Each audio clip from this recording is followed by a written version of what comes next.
Welcome to this journey through one of the most unsettling cases documented in United States history. Before we begin, I invite you to leave in the comments where you're watching from and the exact time at which you're listening to this narration. We're interested to know how far and at what times of day or night these documented accounts reach. The year was 1834, when the events that would forever change the lives of those on the Caldwell Plantation began to unfold. Located in Talbot County, Maryland, nestled against the eastern shore of the Chesapeake Bay, the plantation sat like a silent witness to the countless injustices that defined that era. The main house stood on a gentle rise overlooking acres of tobacco fields that stretched toward the water, the crops cultivated by dozens of enslaved individuals whose names have largely been erased from history. All except for one, Samuel Green. Samuel Green was not the name he was born with. That name had been taken from him 20 years earlier when William Caldwell purchased him at auction in Baltimore. Samuel was then a young man of 18 years, strong-backed and clear-eyed, despite the horrors he had already witnessed in his short life. William Caldwell saw only the potential labor in Samuel's broad shoulders, the decades of work his body could provide before breaking down. But beneath Samuel's careful expression lay a mind that observed, calculated, and remembered everything. The Caldwell plantation was considered moderately successful by the standards of Maryland's eastern shore. William Caldwell had inherited the land from his father, James Caldwell, who had acquired it in the late 1700s during the post-revolutionary expansion. The main house was a two-story brick structure with white columns supporting a wide porch that wrapped around three sides of the building. Behind it stood the kitchen house, the smokehouse, and further back, hidden from view of visitors arriving via the long oak-lined drive, the slave quarters, a collection of crude wooden structures where Samuel and 23 other enslaved people lived in conditions that William Caldwell never bothered to inspect. William's wife, Elizabeth Caldwell, had died in childbirth 5 years before our story begins, taking with her their stillborn son and any softness that might have remained in William's character. Since then, he had grown increasingly bitter, his cruelty toward those he owned becoming more pronounced with each passing season. The neighboring plantation owners spoke of his change in temperament in hushed tones at their social gatherings, attributing it to grief, while secretly wondering if the darkness had always been there, merely waiting for an excuse to emerge. By 1834, William Caldwell had gained a reputation throughout Talbot County for his harsh treatment of his human property. The local physician, Dr. Thomas Harrison, had been called to the plantation on numerous occasions to treat injuries that could not be explained by accidents alone. But in an era and place where enslaved people were viewed as property rather than human beings, no one intervened. The law protected William Caldwell's right to do as he pleased with those he owned, and the community's moral compass had long been warped by economic interests and racial prejudice. Samuel Green had survived a decade on the Caldwell plantation by making himself indispensable. Intelligent and observant, he had learned to read despite the laws forbidding literacy among enslaved people. He kept this knowledge hidden, understanding that such a discovery would lead to severe punishment or worse. At night, by the dim light of candle stubs he had collected from the main house, Samuel would read whatever scraps of newspapers or discarded books he could find, absorbing information about the world beyond the plantation boundaries.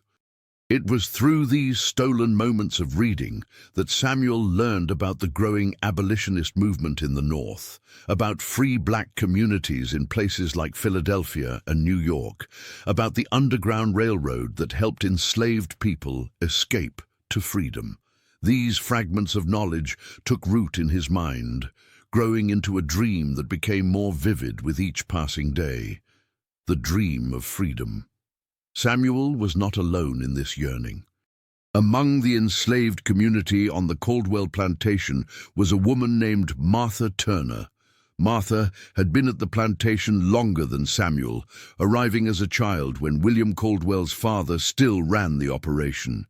Now in her early 30s, Martha had survived by becoming essential to the functioning of the main house, serving as cook and housekeeper. Like Samuel, she had secretly learned to read and write, taught by Elizabeth Caldwell before her death. William never discovered this arrangement, and after his wife passed, Martha carefully concealed her literacy. Samuel and Martha formed a bond built on their shared secret knowledge and mutual desire for freedom. Their conversations, always conducted in whispers away from potential informants, centered around plans and possibilities. They collected information methodically, the patterns of the overseer's rounds, which neighbors might be sympathetic, the schedule of boats traveling north on the Chesapeake, the safest routes through the woods surrounding the plantation. They knew that escape would be dangerous, possibly fatal if they were caught, but the risk seemed increasingly worth taking as William Caldwell's behavior grew more erratic and violent. In the spring of 1834, an opportunity presented itself. William Caldwell received a visitor from Baltimore, a tobacco merchant named James Rutledge, with whom he had done business for years. Rutledge was a tall, imposing figure with the confident air of a successful businessman. At 50 years old, his hair had turned silver at the temples, but his eyes remained sharp, missing nothing as they surveyed the plantation during his 3-day stay. Unlike many of the merchants who dealt with the Maryland planters, Rutledge was known to express moderate views on slavery, having publicly stated that the institution would eventually need to end, though he believed in gradual, compensated emancipation rather than immediate abolition. Samuel was assigned to attend to Rutledge during his visit, bringing his luggage to the guest room, ensuring his horse was properly cared for, and standing by to fulfill any requests. It was in this capacity that Samuel first heard Rutledge express his views on the future of slavery in America as he conversed with William Caldwell over dinner on the first evening of his stay.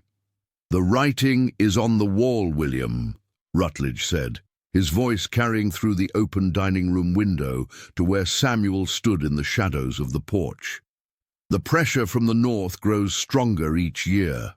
England has already abolished slavery in most of its colonies. We would be wise to prepare for the inevitable changes." William Caldwell's response was immediate and harsh. "The British can do as they please with their colonies.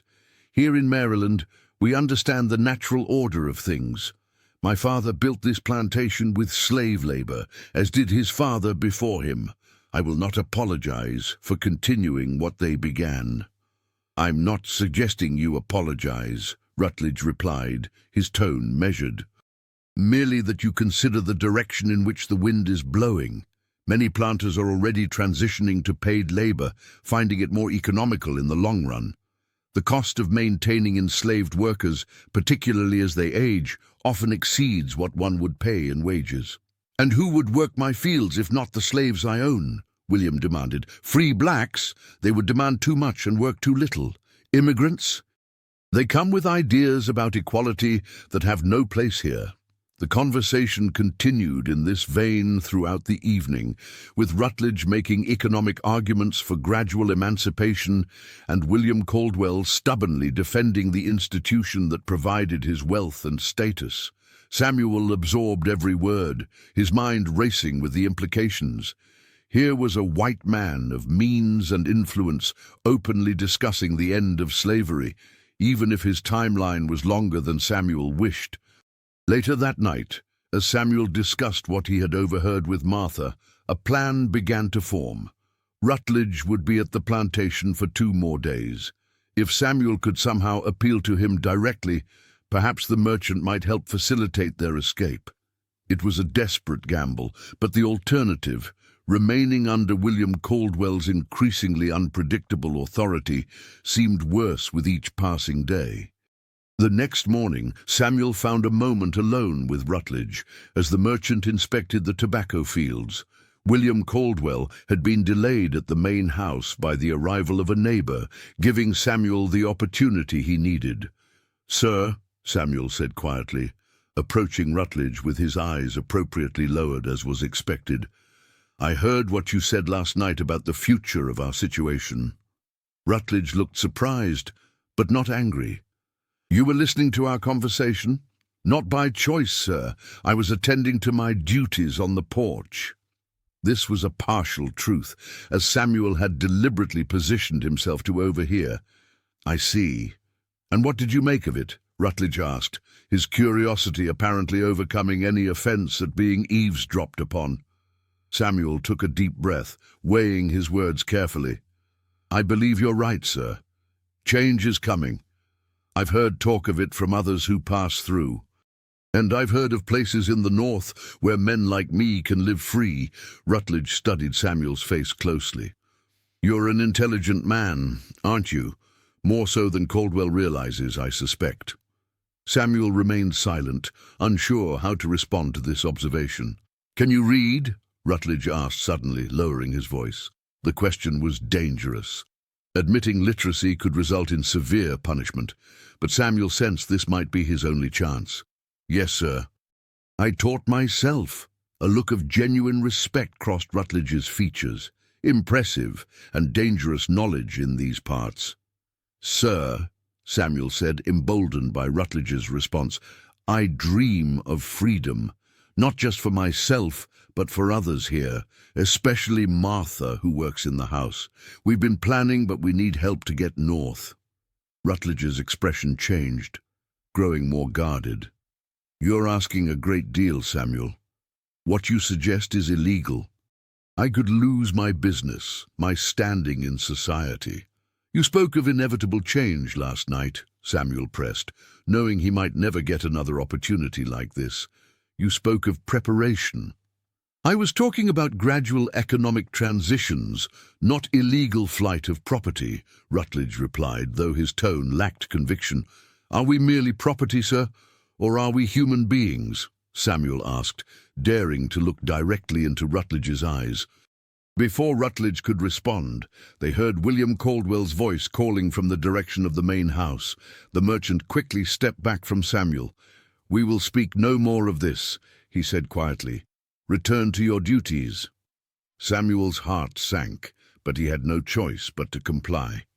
As he turned to leave, Rutledge added in a whisper, "Meet me by the stables at midnight. Bring only what you absolutely need." That evening, Samuel and Martha prepared for their escape with a mixture of hope and terror. They told only 2 others of their plan, an elderly couple named Isaiah and Ruth Brooks, who had been on the plantation since its beginning and who would cover for their absence as long as possible.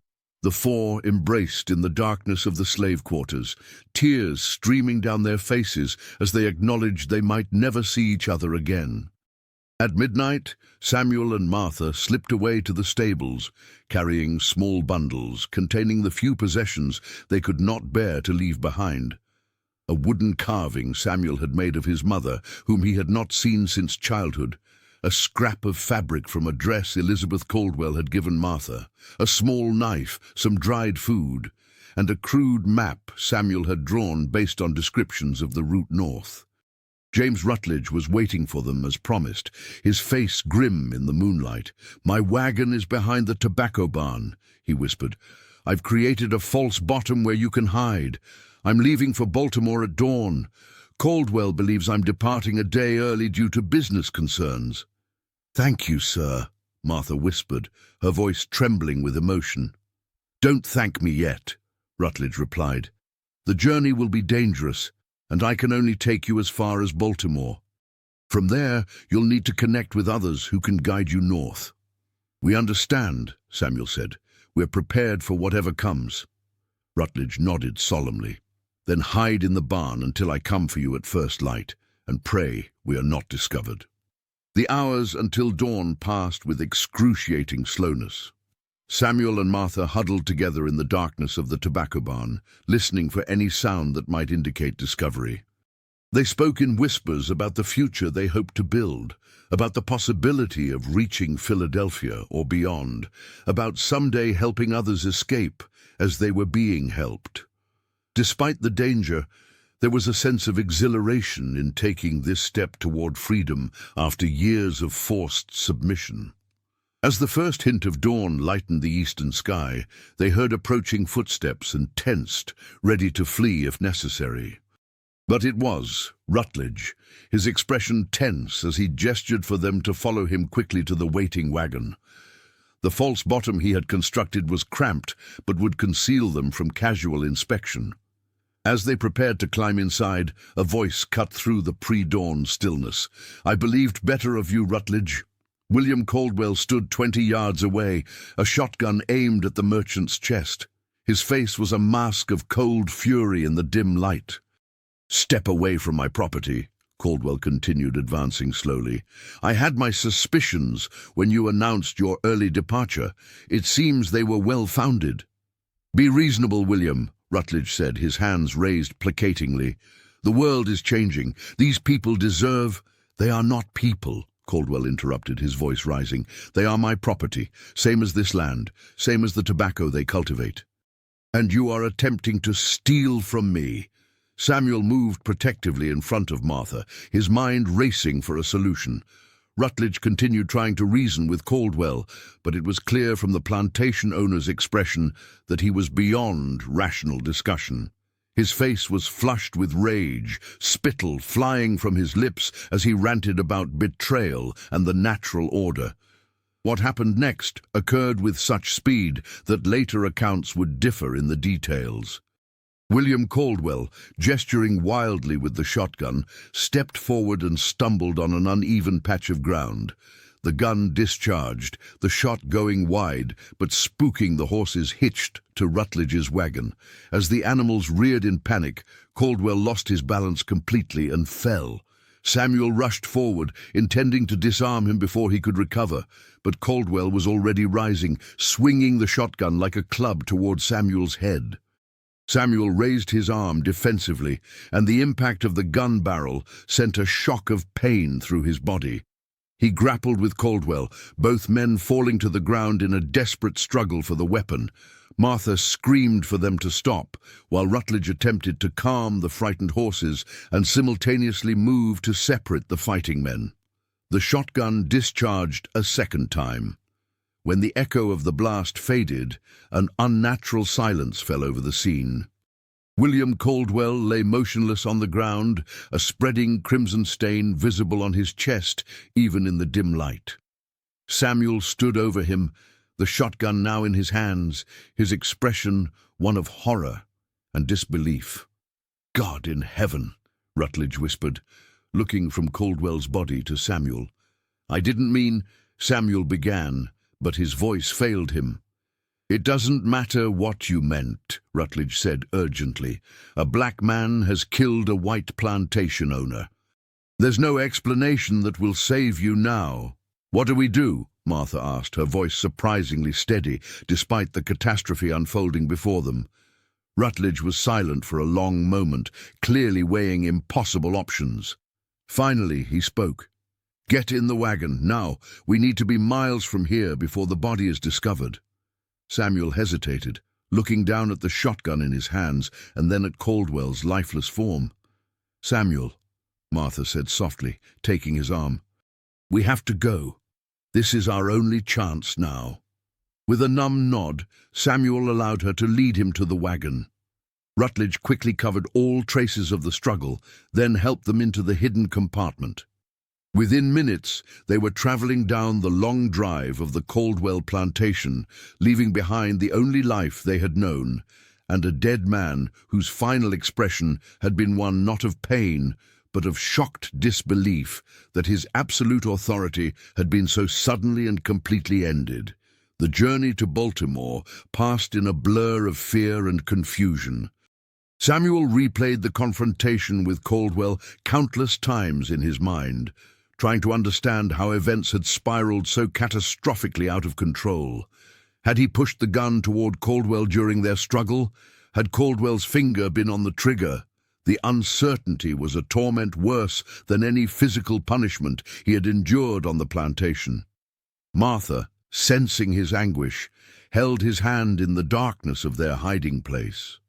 "It was an accident," she whispered. "You were defending yourself." "That won't matter," Samuel replied, his voice hollow. "A white man is dead and I held the gun. They'll hang me if they find us." "Then they must not find us," she said with quiet determination. When they reached Baltimore, Rutledge brought them to a modest house in a secluded area of the city.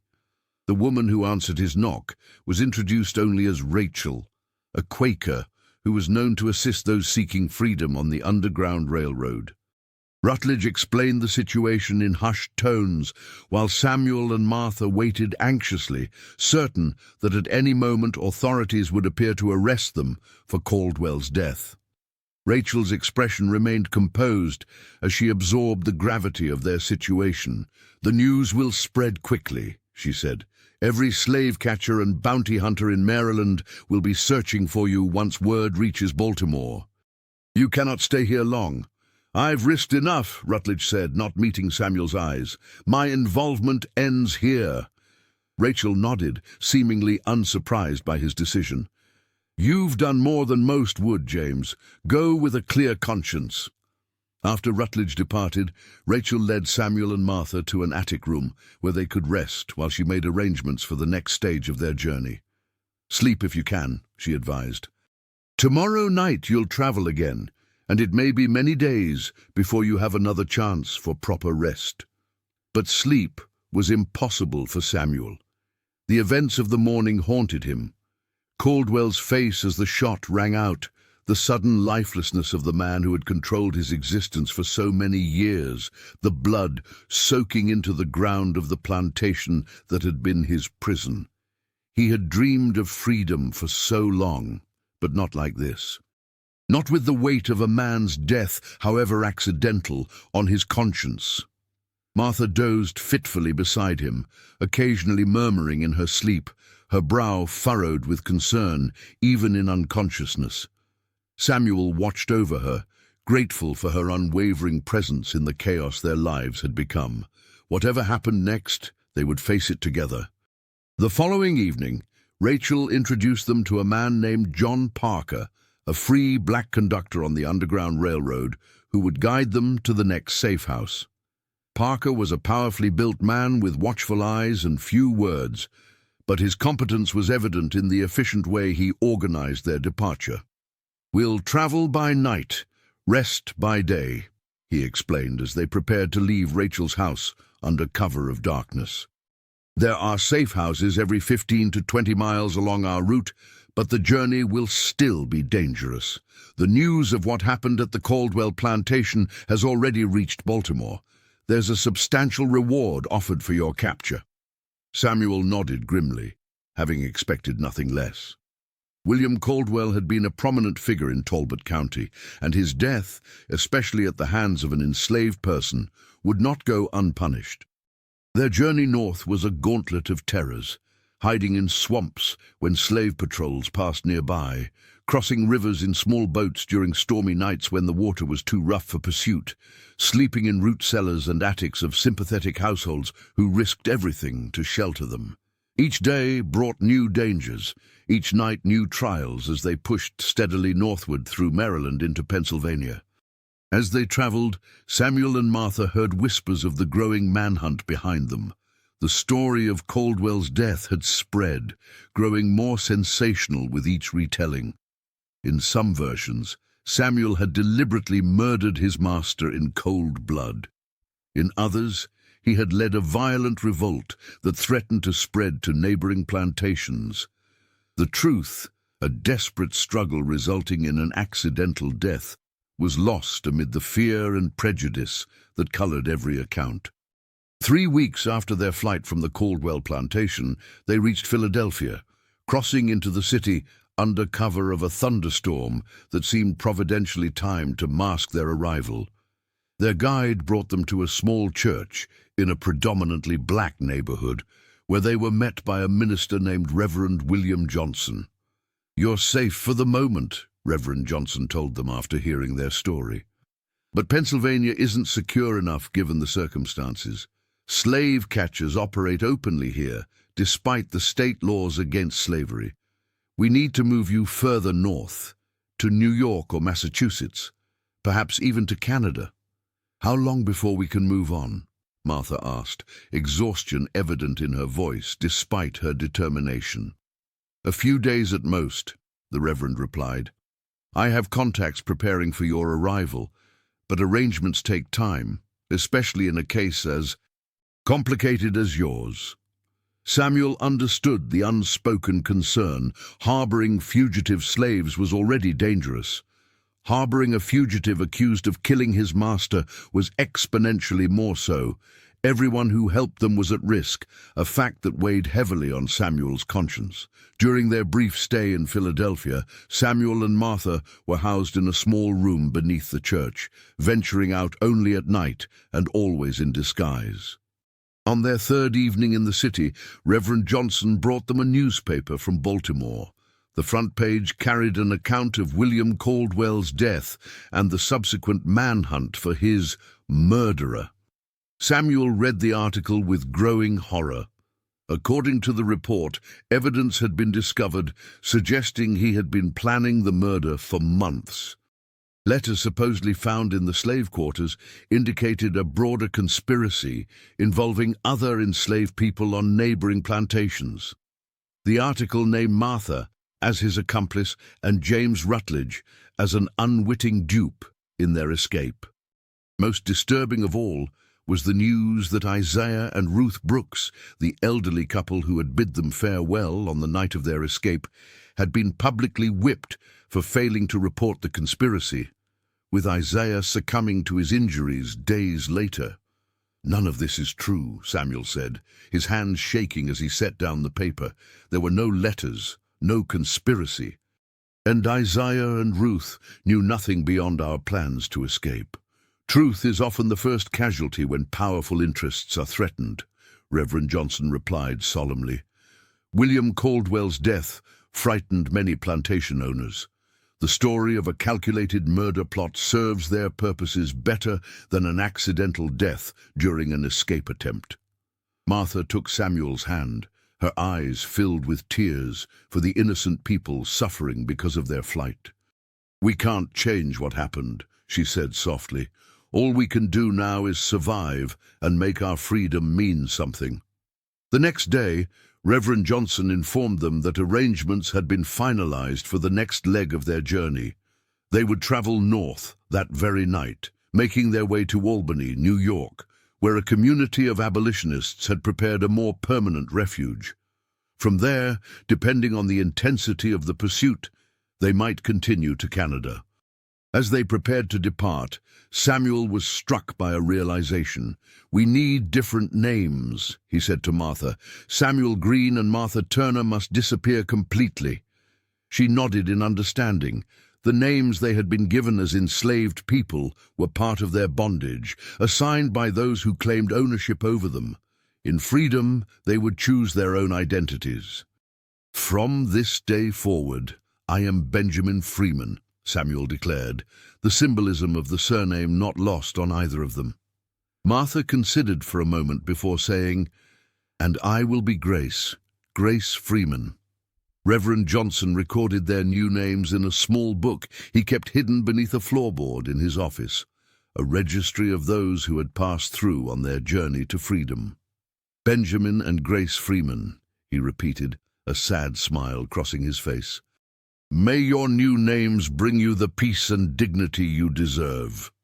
That night, they left Philadelphia with a new guide, a white woman named Sarah Bradford, who transported them hidden in her covered wagon, concealed beneath sacks of grain she was ostensibly delivering to markets along the route north. The journey to Albany took over a week, with several close calls when patrols searched wagons at checkpoints along the major roads.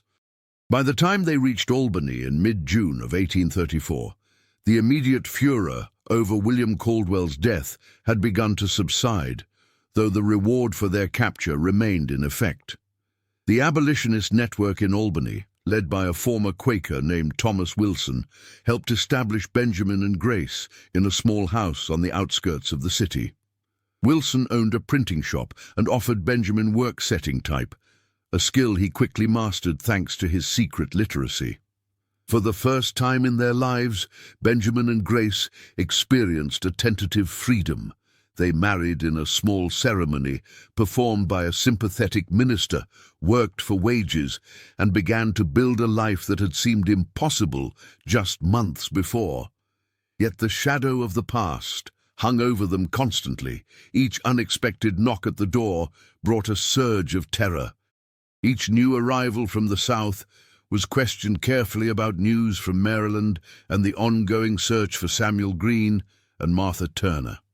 In October of that year, Thomas Wilson brought them news that William Caldwell's plantation had been sold following his death. The enslaved people auctioned to various buyers throughout Maryland and Virginia. There was no word of Ruth Brooks, and Benjamin and Grace feared she too had perished, another victim of their desperate bid for freedom. The guilt weighed particularly heavily on Benjamin, who sometimes woke in the night, calling out for Isaiah and Ruth, reliving the moment of parting in his dreams. As autumn gave way to winter, the immediate danger seemed to recede somewhat. The abolitionists in Albany believed that with the passage of time and the dispersion of those who had known them at the Caldwell plantation, Benjamin and Grace might eventually be safe from discovery.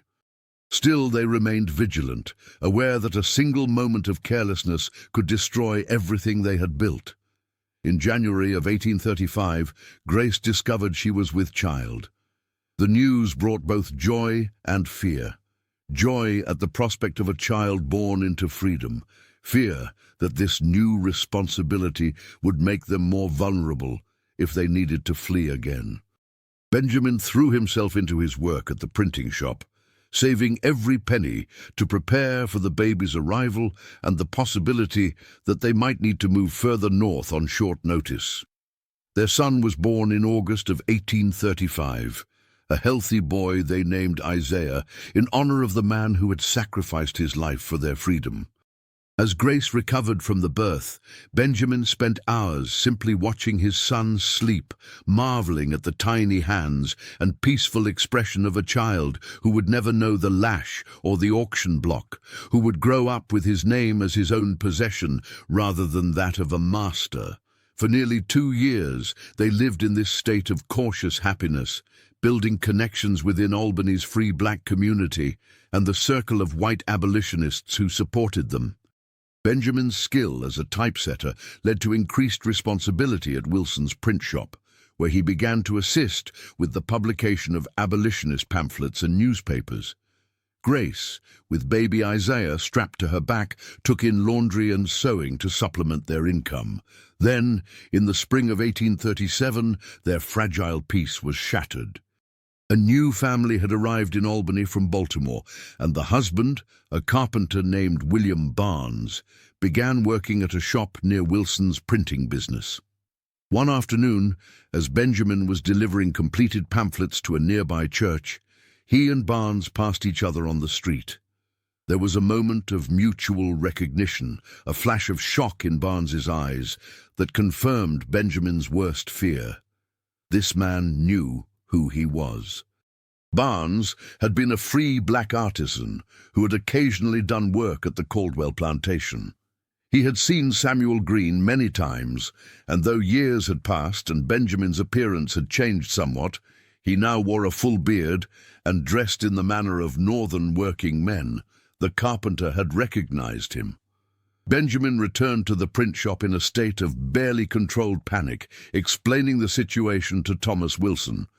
The printer immediately sent word to Grace, who fled their small house with Isaiah, taking refuge with a Quaker family at the edge of town, while Wilson attempted to assess the threat.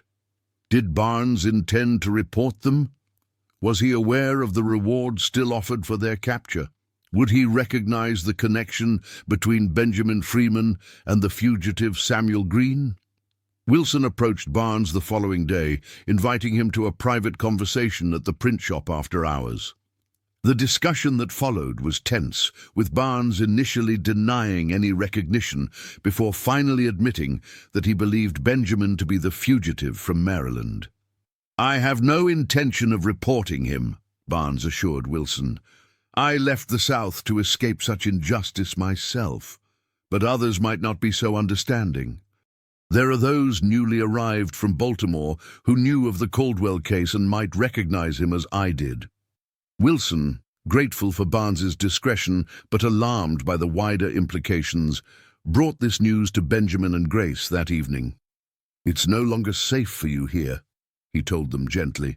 "If one person has recognized you, others may as well. We need to move you further from danger." And so, once again, Benjamin and Grace found themselves preparing for flight, packing the few possessions they had accumulated during their time in Albany and saying painful goodbyes to the community that had sheltered them. Wilson arranged for them to travel to Montreal, Canada, where British law ensured they would be beyond the reach of American slave catchers and bounty hunters. The journey north was made more difficult by the presence of 2-year-old Isaiah, whose innocent questions about why they needed to leave their home pierced his parents' hearts. They traveled by night when possible, following the network of safe houses that extended into Canada. Their progress slowed by the need to keep Isaiah quiet and comfortable during the long hours of hiding and waiting. They reached Montreal in late June of 1837, where they were met by representatives of the city's small but growing community of freed slaves who had fled the United States. A modest apartment was found for them, and Benjamin was introduced to the owner of a print shop who, upon seeing samples of his work from Albany, immediately offered him employment. Life in Montreal brought new challenges: a different language, a harsher climate, the greater distance from the abolitionist networks they had come to rely upon, but it also brought a deeper sense of security. Here, at last, they were truly beyond the reach of those who would return them to bondage or exact punishment for William Caldwell's death. Isaiah could play in the small yard behind their apartment without his parents constantly scanning the street for unfamiliar faces. Grace could shop in the local market without wearing a disguise to alter her appearance. As the years passed, their family grew. A daughter, Ruth, was born in 1839, followed by another son, James, in 1842. Benjamin advanced from typesetter to compositor at the print shop, eventually saving enough to purchase a small press of his own, which he operated from a workshop attached to their home. Grace established a dressmaking business that catered to the wives of Montreal's merchants, her skilled needlework earning her a reputation that brought a steady stream of customers. They told their children carefully edited versions of their past, explaining that they had escaped from slavery but omitting the circumstances of William Caldwell's death. Those details, they agreed, would be shared only when the children were old enough to understand the desperate situation that had led to such a tragedy. In the summer of 1850, a letter arrived from Thomas Wilson in Albany, containing news that sent a chill through Benjamin despite the warm Canadian day. James Rutledge, the merchant who had attempted to help them escape and who had brought them to Baltimore after Caldwell's death, had died the previous winter. On his deathbed, apparently seeking to clear his conscience, Rutledge had made a full confession about the events of that morning at the Caldwell Plantation. According to Wilson's letter, Rutledge's account largely corroborated Benjamin's version of events: the struggle, the accidental discharge of the shotgun, the absence of any conspiracy or premeditated murder. The deathbed confession had been documented by a lawyer and a minister, but it had not changed the official narrative that had calcified in the years since. Samuel Green was still considered a murderer with a price on his head, still subject to capture and summary execution should he ever return to the United States. Benjamin read the letter several times before showing it to Grace. Part of him had hoped that Rutledge's testimony might somehow clear his name, might allow them to someday return to the United States, where the abolitionist movement was gaining strength. But that hope, he now realized, had been naive. The truth of what happened that day would never matter as much as the story that had been constructed afterward, a story that served the interests of those who feared what might happen if enslaved people believed they could fight back against their masters and escape the consequences. "We've built a good life here," Grace said softly after reading the letter. "Perhaps this is where we were always meant to be." Benjamin nodded, gazing out the window at Isaiah, now 17, who was teaching 7-year-old James how to repair the fence around their small garden. Ruth, at 11, sat nearby reading a book, her expression serious as she concentrated on the words. These children, born free and raised with the expectation of dignity and respect, were the living embodiment of what he and Grace had risked everything to achieve. "I still dream about it sometimes," he admitted. "Caldwell falling, the gun going off, the look in his eyes. I never wanted him to die." "I know," Grace said, taking his hand. "But his death gave life to all of this." She gestured to the home they had built, to their children in the yard, to the evidence of their hard-won freedom surrounding them. "And perhaps in some way we can't understand, that was always how it needed to be." Benjamin kept Wilson's letter, storing it carefully in a metal box, along with other documents from their journey. The marriage certificate from Albany, the birth records of their children, letters from abolitionists who Benjamin kept Wilson's letter, storing it carefully in a metal box, along with other documents from their journey.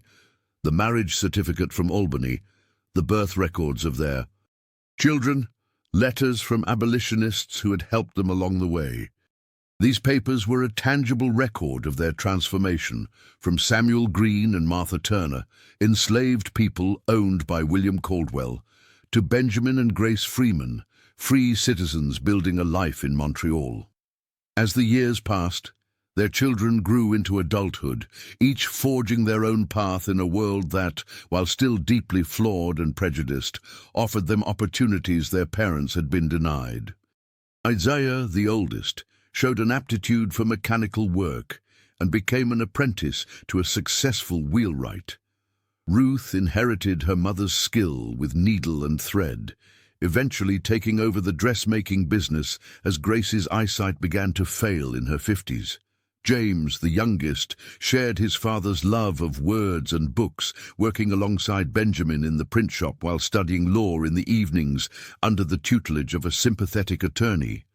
In 1861, news reached them of the outbreak of civil war in the United States. The conflict that many had predicted for decades had finally erupted, with slavery as its central issue.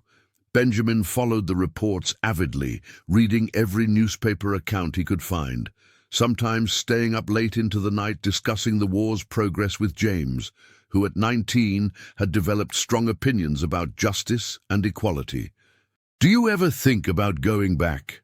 James asked one evening as they cleaned the press after a long day of work. "If the North wins and slavery truly ends?" Benjamin paused, his hands stilling on the metal type he had been arranging. "I've thought about it," he admitted, "but the America I fled still exists, war or no war. The hatred that made us fugitives didn't disappear because armies are fighting." James nodded thoughtfully. "Isaiah says some of the men he works with are talking about going south to join the Union Army. They say it's a chance to fight for our people's freedom." "Your brother has a good heart," Benjamin replied, "but his life is here now. All our lives are here." The conversation weighed on Benjamin's mind in the days that followed. He had built a good life in Montreal, a life of dignity, security, and modest prosperity. Yet there remained a part of him that longed for closure, for some acknowledgement of the injustice he had endured and the accident that had forced him to flee his homeland. In the fall of 1863, that longing was unexpectedly addressed when a letter arrived from Philadelphia, forwarded through Thomas Wilson in Albany. The sender was Rachel, the Quaker woman who had sheltered Benjamin and Grace in Baltimore nearly 30 years earlier. Now elderly, Rachel wrote that she had never forgotten them and had followed their case over the years. She had recently encountered information that she felt they should know.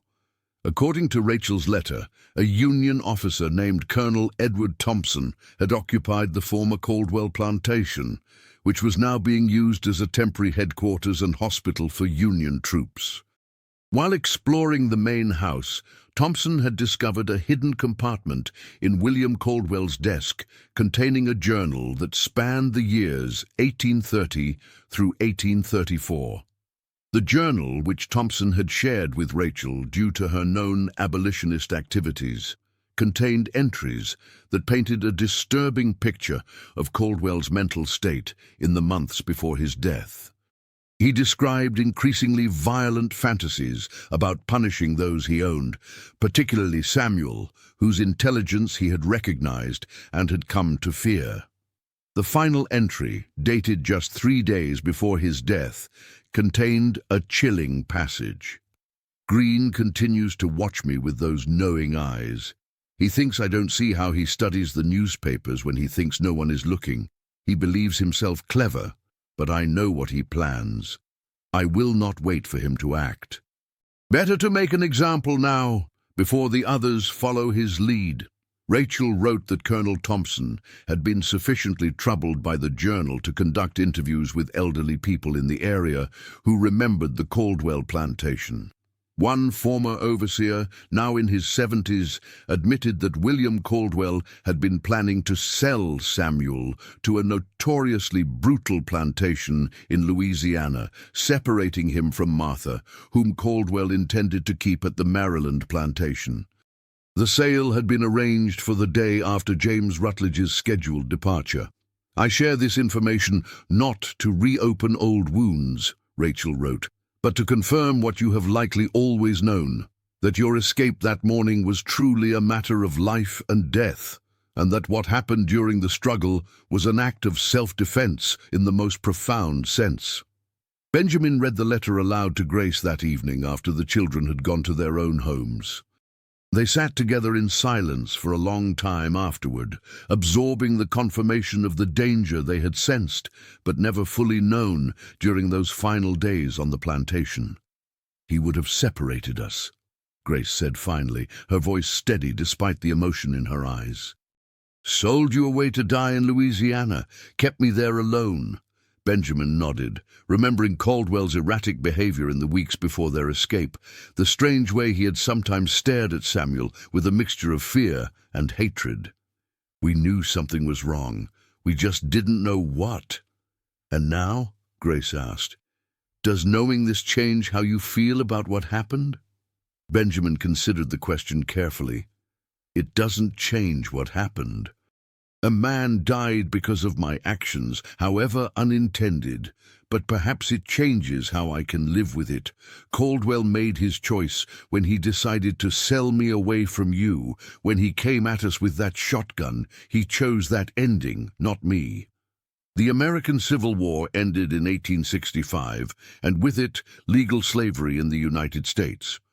Benjamin and Grace followed the news of Reconstruction with cautious optimism, heartened by reports of freedmen voting and holding office in the South, but concerned by the backlash that quickly emerged.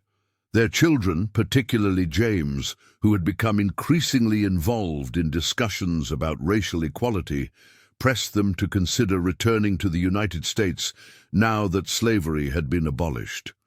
"The journal proves father acted in self-defense," James argued during a family dinner in 1867, "and the statute of limitations for most crimes has surely expired after 33 years. "The law doesn't work that way for people like us," Benjamin replied, exchanging a knowing glance with Grace. "There is no statute of limitations for a black man accused of killing a white master, especially in Maryland. And a plantation owner's journal wouldn't outweigh 3 decades of accepted history."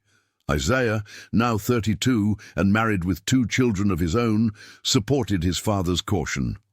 "We have good lives here.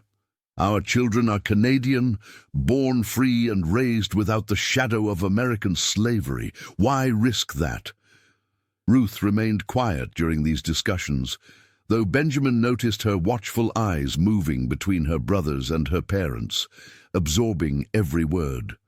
Of the three children, she was the one who most resembled Grace in temperament, observant, thoughtful, and rarely revealing her full thoughts until she had considered all angles of a situation. It was Ruth who eventually proposed a compromise. "Father shouldn't return," she said one evening, breaking her silence on the matter. "The risk is too great, regardless of how much time has passed or what evidence exists of his innocence. But perhaps one of us could go in his place, not to live, but to visit the places that were important in your story, to see what remains of the Caldwell plantation, to perhaps even locate some record of what happened to Ruth Brooks after you escaped." The suggestion resonated with Benjamin in a way he hadn't anticipated. Though he had long ago accepted that he would never again set foot in the United States, the idea that one of his children might visit on his behalf, might see the land where he had been enslaved and from which he had fled, touched something deep within him. "I would go," James offered immediately. "I've studied American law enough to navigate safely, and I look enough like Father that I could see it through his eyes." The plan took shape gradually over the following months. James would travel to Maryland in the summer of 1868, ostensibly as a Canadian law student, researching the legal aftermath of American slavery. He would visit Talbot County, where the Caldwell plantation had been located, and attempt to discover what had happened to the people Benjamin and Grace had left behind, particularly Ruth Brooks, whose fate remained unknown. Benjamin spent hours with James before his departure, describing the geography of the eastern shore, the layout of the Caldwell plantation, the locations of nearby towns and waterways that had featured in their escape. He drew maps from memory, marking the path they had taken that night in 1834, the location of the slave quarters where Isaiah and Ruth Brooks had lived, the spot behind the tobacco barn where the fatal struggle with William Caldwell had occurred. "Be careful," Benjamin warned his son repeatedly. "No matter what you discover, remember that you're there as an observer, not to right old wrongs. Your mother and I have made our peace with the past." James departed for the United States in June of 1868, promising to write whenever possible and to return within 2 months. The weeks of his absence were difficult for Benjamin and Grace, who found themselves revisiting memories and emotions they had long ago set aside. They attended to their daily tasks with their usual diligence, but their thoughts were often with their youngest son as he traveled through the landscape of their former captivity. The first letter from James arrived after 3 weeks, posted from Baltimore. He wrote of his journey south from New York, of his first impressions of the city where Benjamin and Grace had begun their journey to freedom, and of his meetings with members of the local free black community. He had connected with abolitionists who had known Rachel, though the elderly Quaker herself had passed away the previous winter. Through these contacts, he had arranged transportation to Talbot County and gained introductions to people who might help in his research. The second letter, arriving 2 weeks later, contained more significant news. James had visited what had once been the Caldwell plantation, now divided into smaller parcels following the war. The main house still stood, though it had been damaged during the conflict and subsequently repaired by its new owner, a northern businessman who had purchased the property at auction. James had introduced himself as a Canadian researcher interested in the history of the region and had been permitted to tour the grounds. "I stood in the very places you described, Father," he wrote. The oak-lined drive, the cleared fields where tobacco once grew, the foundations of the slave quarters that were dismantled after the war. "I found the spot behind what remains of the tobacco barn where Caldwell confronted you and Mother. A wild rosebush grows there now, its thorns and blossoms marking the place where your life changed forever." James had also made inquiries about Ruth Brooks and discovered, to Benjamin and Grace's great relief, that she had survived. After Isaiah's death from the whipping, Ruth had been sold to a plantation in Virginia, where she remained until emancipation. According to local records, she had returned to Talbot County after the war, one of many freed people who sought to reconnect with places and people from their past. She had lived her final years in a small community of former slaves near the town of Easton, passing away in 1866 at approximately 70 years of age. "The people I spoke with remember her as a storyteller," James wrote. "She would gather children around her and tell them about the old days, about the people she had known who escaped to freedom. She spoke often of a couple who fled north after a confrontation with their master, describing how they had gone on to build new lives beyond the reach of slavery. I believe she was telling your story, Father, keeping your memory alive while protecting your identities." The third and final letter arrived shortly before James himself returned to Montreal. In it, he described his most significant discovery: a small collection of documents in the courthouse at Easton that included depositions taken in the days following William Caldwell's death. Among these papers was a statement from James Rutledge that had never been made public, in which he described the events of that morning in terms that largely matched Benjamin's account of the accidental shooting during a struggle. "The deposition was filed but apparently ignored," James wrote.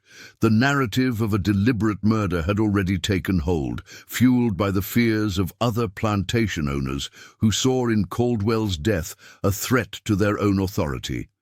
Rutledge's statement was inconvenient to this narrative, and so was quietly set aside, though never destroyed. I've made a copy, which I'll bring home with me." When James returned to Montreal in August, the family gathered to hear his full account of the journey. He brought with him the copied deposition, several sketches he had made of the former Caldwell plantation, and a small cloth pouch that he presented to his father with particular solemnity.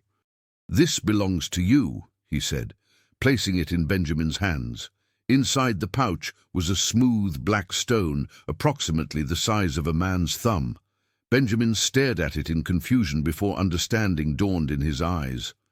"Ruth Brooks gave this to me the night before we left," he explained to his children. "She said it had been passed down through generations of her family, brought from Africa by her great-grandmother. She told me it would protect us on our journey." His voice broke as he added, "I always regretted that I had nothing to give her in return." "The woman who told me about Ruth had this in her possession," James explained. "She said Ruth had given it to her daughter before she died, telling her it was meant to travel north someday, to follow the path of those who had escaped. When I explained my connection to the story, she insisted I bring it to you." Benjamin closed his fingers around the stone, feeling its weight and warmth. This small object had completed a journey that had begun 34 years earlier, passing through hands that connected him to the community he had left behind, to the people who had suffered because of his flight to freedom. There was something profound in its return, something that spoke to the resilience of bonds that slavery had tried but failed to sever. The years continued their steady progression. Benjamin and Grace grew older, their hair turning white, their steps slowing, but their minds remaining sharp. Their print shop became a gathering place for Montreal's black community, a space where ideas were exchanged, where newspapers from across Canada and the United States were read and discussed, where the ongoing struggle for equality was debated with passion and insight. In 1876, as the United States celebrated its centennial, Benjamin fell ill with pneumonia. The illness struck suddenly and progressed rapidly, leaving him bedridden and struggling for breath despite the best efforts of doctors. Grace rarely left his side during those difficult days, nor did their children, who took turns reading to him from his favorite books when he was too weak to hold them himself. On a cold evening in February, with snow falling gently outside the bedroom window, Benjamin asked to speak with each of his children privately. To Isaiah, his firstborn, he entrusted the print shop and the responsibility of continuing its tradition as a place of learning and discussion. To Ruth, he gave his collection of books, many of which he had printed himself over the years. To James, he gave the metal box containing the documents of their journey, including Wilson's letter about Rutledge's confession and the copy of the deposition that James himself had discovered in Easton. "These papers tell our story," he told his youngest son, "not just mine and your mother's, but the larger story of what slavery was and what freedom could be. Keep them safe, but also share them when the time is right. The world needs to remember." When the children had gone, leaving only Grace at his bedside, Benjamin reached for her hand. "Do you remember what you said to me when we learned about Caldwell's journal?" he asked, his voice barely above a whisper. Grace nodded, tears filling her eyes. "I said his death gave life to all of this, to our children, to our home, to everything we built together." "I've thought about that often over the years," Benjamin said. "About how something so terrible could lead to something so precious. I never wanted to be the cause of any man's death, even a man like Caldwell. But I cannot regret the life that came after." "Nor should you," Grace replied firmly. "You defended us both that morning. Everything that followed, every struggle, every joy, every moment of our life together grew from that single act of courage." Benjamin smiled weakly, his eyes drifting to the window where snowflakes swirled against the darkening sky. "We've come so far from that morning behind the tobacco barn." "Yes," Grace agreed softly. "And yet sometimes it feels as though no time has passed at all. As though we're still those young people, terrified but determined, stepping into an unknown future." "I wouldn't change it," Benjamin murmured as his eyes began to close. "Not one day of it." He slipped away peacefully in the early hours of the morning, Grace still holding his hand as his breathing gradually slowed and then stopped altogether. The man who had been born into slavery as Samuel Green, who had fled north as a fugitive accused of murder, who had built a new life as Benjamin Freeman, was gone. But the legacy he left behind endured in his children, his grandchildren, and in the story of courage and perseverance that would be passed down through generations to come. Grace lived another 5 years after Benjamin's death, continuing to share their story with her grandchildren, ensuring that they understood the price that had been paid for the freedom they enjoyed. She spoke of the accident that had claimed William Caldwell's life, not with shame or regret, but as a moment when fate had intervened to set them on a path toward liberty, a difficult path, filled with danger and sacrifice, but one that had ultimately led to redemption. When she died in 1881, she was buried beside Benjamin in a small cemetery on the outskirts of Montreal. Their gravestone, a simple marker of polished granite, bore only their chosen names, Benjamin and Grace Freeman, and the dates of their birth and death. But their children knew the full story, as did their grandchildren and, in time, their great-grandchildren. The black stone that had traveled from Africa to Maryland to Montreal was passed down through the family, a tangible connection to their history. So too were the documents Benjamin had preserved. The letters, the journal entries, the deposition that corroborated his account of William Caldwell's death. These items became touchstones for subsequent generations, reminders of where they had come from and the courage it had taken to forge a path to freedom. In 1934, exactly 100 years after Samuel Green and Martha Turner fled the Caldwell plantation, their great-grandson, David Freeman, a professor of history at a university in Toronto, compiled their story into a manuscript. Drawing on family documents and additional research conducted in archives throughout the United States and Canada, he created the most complete account to date of the events surrounding William Caldwell's death and the subsequent escape of the 2 people he had enslaved. The manuscript was never published during David's lifetime, partly due to concerns about how the story would be received in an era when racial prejudices remained deeply entrenched, and partly because he viewed it primarily as a family history rather than a public document. but he ensured that copies were made for each branch of the family, preserving the narrative for future generations. It was not until 1968, as the civil rights movement reshaped American society and prompted a re-evaluation of historical narratives about slavery and its aftermath, that David's daughter Eleanor considered publishing her grandfather's manuscript. By then, the story was more than a century old, and most of the direct participants had been dead for decades. The statute of limitations on any crime related to William Caldwell's death had long since expired, and the political and social landscape had changed dramatically. Eleanor, a journalist by profession, revised and expanded her father's manuscript, conducting additional research in Maryland, where records that had once been inaccessible were now available for scholarly review. What she discovered in these archives largely confirmed the account that had been passed down through her family.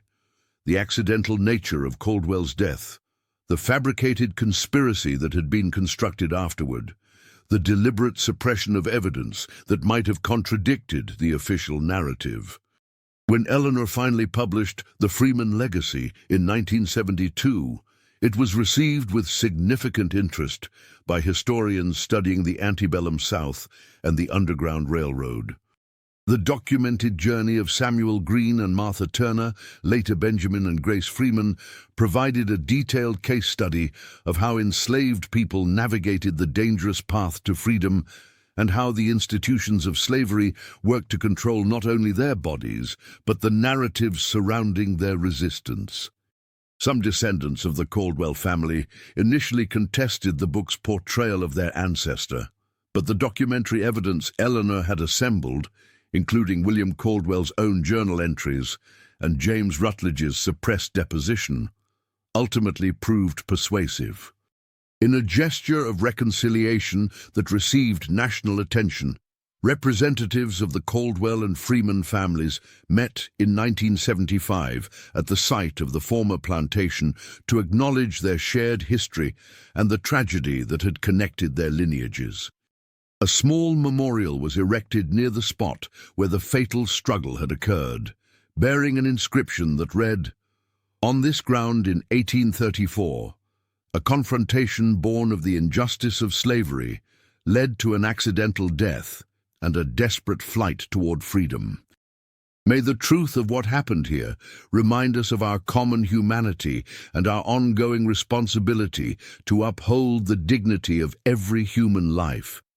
The black stone that had passed from Ruth Brooks to Benjamin Freeman and through subsequent generations of his family was placed in a small niche within the memorial, symbolically completing its journey from Africa to America to Canada and back again.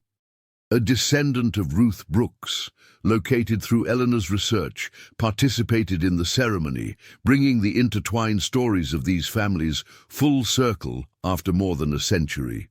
Today, visitors to Talbot County, Maryland, can still see this memorial, now part of a historical park that includes remnants of the original Caldwell plantation and exhibits detailing the history of slavery on Maryland's eastern shore.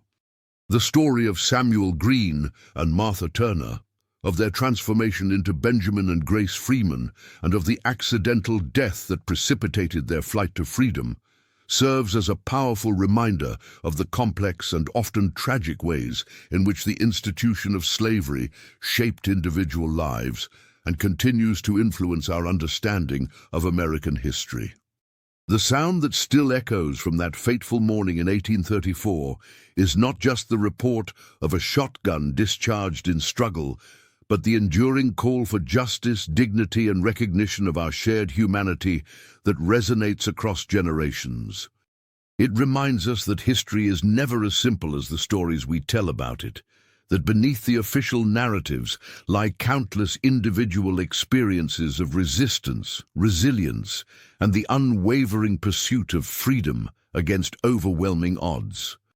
As Benjamin Freeman himself observed in the final days of his life, something terrible gave rise to something precious, a paradox that perhaps encapsulates the broader American experience, with its painful contradictions and its ongoing struggle to fulfill the promise of liberty for all its people.